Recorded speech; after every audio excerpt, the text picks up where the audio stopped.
Albert Mohler, who has coined the term the stain of racism, believes that racism and claims of white supremacy continue to be a big problem in the Southern Baptist Convention.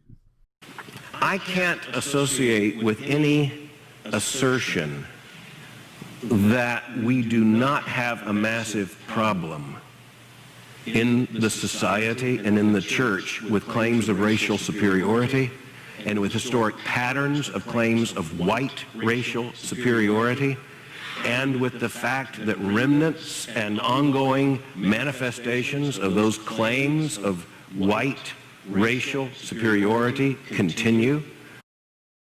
His assertion that white racial superiority continues to be a massive problem in both society and the church is entirely consistent with critical race theory, a worldview that is antithetical to the gospel of Christ. 3 professors of theology at the Southern Baptist Theological Seminary, Jarvis Williams, Matthew Hall, Curtis Woods, all 3 have been appointed by Dr. Mohler and are passionately committed to the ideology of critical race theory. And as we shall see in this video, all 3, together with Dr. Mohler, have contributed to the book Removing the Stain of Racism from the Southern Baptist Convention. Dr. Jarvis Williams has served as an associate professor of New Testament interpretation at Southern Seminary since 2013. I came to Southern in 1999 to go to Boyce College. So I graduated from Boyce in 2000 and then transferred over into the seminary in 2000 and stayed here from 2000 to 2007 at the seminary pursuing theological education for ministry. I think race and racial reconciliation are soteriological issues. So in my view, racial reconciliation is important for New Testament studies because racial reconciliation is a soteriological reality for which Jesus died to accomplish. So I think every Christian should own the idea of racial reconciliation because that's the very reason for which Jesus died. What is whiteness? Well, here's something that's very important to realize. Whiteness is not about your biology, it's about an ideology. It's a biological fiction, but a social fact. So one aspect of whiteness was a way for Europeans who were different to homogenize themselves into a group known as white to distinguish themselves from these enslaved Africans. One reason we get slavery is because of the construct of whiteness. One reason. Race and the construct of whiteness, these categories are bad.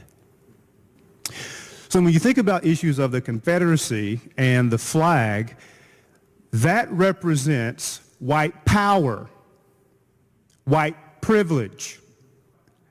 One privilege of whiteness was you went to the best schools.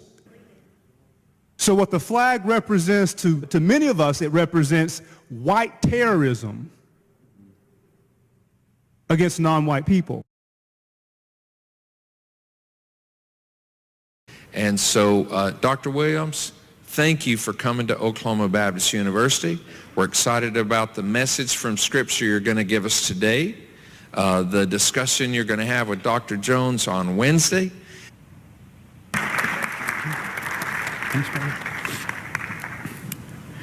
Say another way we show love, or you show love in this particular community, is that you must be willing. Now hear this, hear it, all right? Institutionally, as students, you must be willing. You must be willing as believers to dethrone white supremacy in every way in which it works, and even socially sophisticated ways. Dethrone it. Disown it. White supremacy is not just Charlottesville, folks. White supremacy is also believing the lie that only black and brown people, or that black and brown people are only slaves in your history. It's not the whole story, right?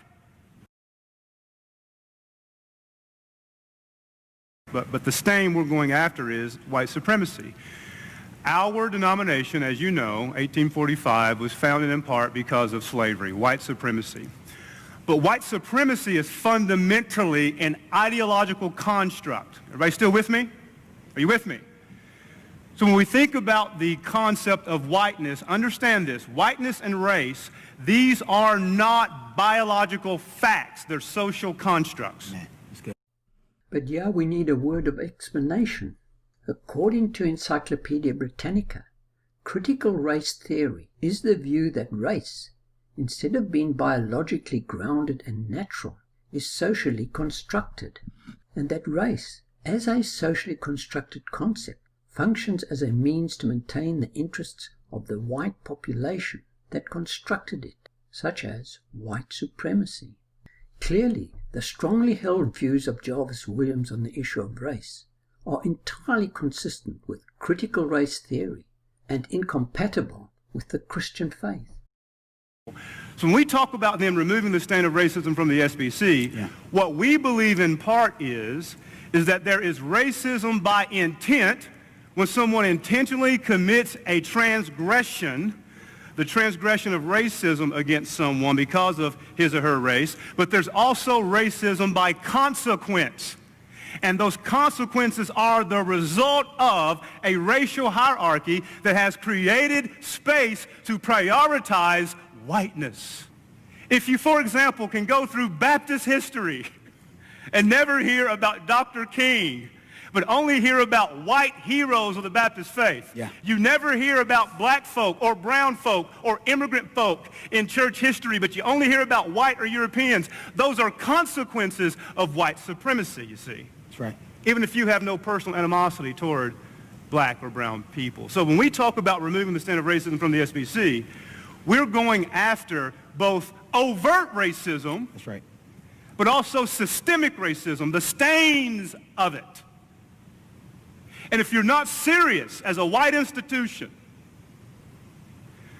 about going after white supremacy and calling it out whenever it raises its ugly head, intentionally or unintentionally, don't you dare talk about racial reconciliation. that's right. Don't you dare talk about multi-ethnic church.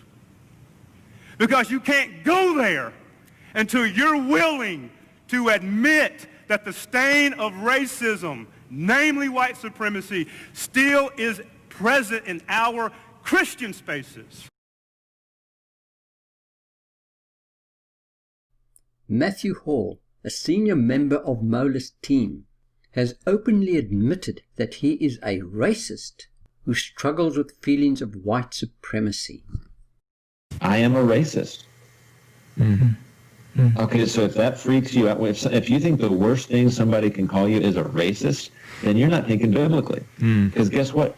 Like, I'm going to struggle with racism and white supremacy until the day I die and get my glorified body in a completely renewed and sanctified mind. Wow. Because I'm immersed in a culture where I benefit from racism all the time. You say justice, you talk about racial justice, and white folks get very nervous. People are far less ashamed to say whatever is running through their mind, white folks.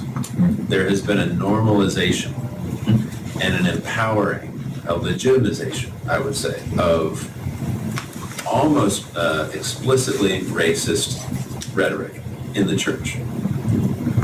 And things that even 2, 3, 4 years ago, folks would have said, I'm thinking this, but I don't think I'm supposed to say it. Now they're like, I'm just going to say it.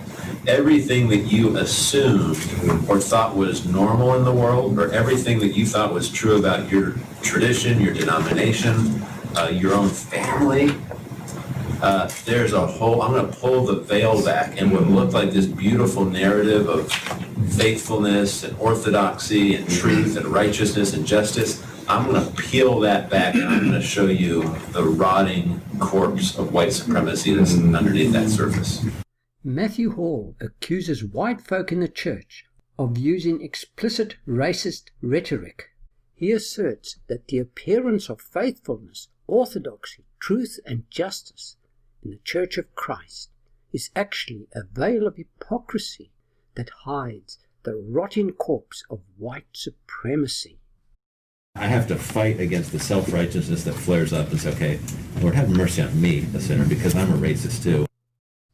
Matthew Hall, who teaches thousands of theological students, has been so taken captive by the false philosophy of critical race theory that he has convinced himself that he is a racist and a white supremacist.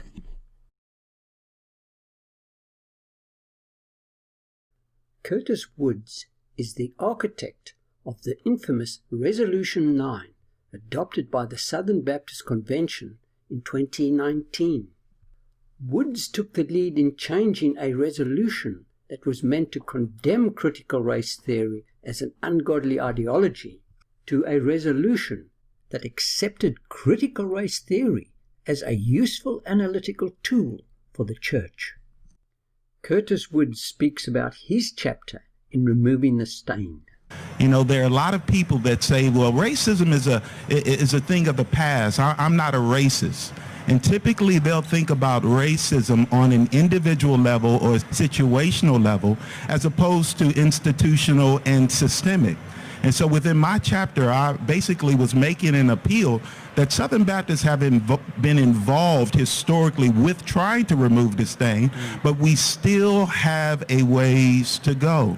Hence the reason why I asked the question, are we there yet? The answer to that is no. Biblical theology and eschatology tells us that we will not remove the stain until Christ comes back and sets up his coming kingdom. So when we say Black Lives Matter, here's what's happening. For so many centuries in American history, in the American political economy, Black lives didn't matter. You could kill a black man and not even worry about it. You could rape that black woman and it not be considered a crime.